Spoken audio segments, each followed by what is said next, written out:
your good vibes. Samantala, patay na sanggol natagpuan sa gilid ng irrigation canal sa Santa Cruz, Laguna. Sa detalye ng balita, narito si DJ Joey Boy. Balita Express.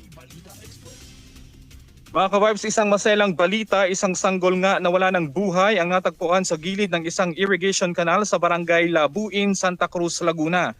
Ayon sa paunang investigasyon, nakalagay ang sanggol sa loob ng isang kahon at pinaniniwala ang iniwan sa naturang lugar bago ito madiskubre ng mga residente. Agad na rumisponde ang mga otoridad at nagsagawa ng investigasyon upang matukoy ang pagkakakilanlan ng sanggol at ang taong posibleng responsable sa pag-abandona rito. Nanawagan naman ng pulisya sa sino mang may impormasyon tungkol sa insidente na makipag-ugnayan sa pinakamalapit na himpilan ng pulisya upang makatulong sa paglutas ng kaso. Para sa GV Balita Express, ito si DJ Joey Boy sa GV 99.9, Your Good Vibes. Dako naman tayo sa ating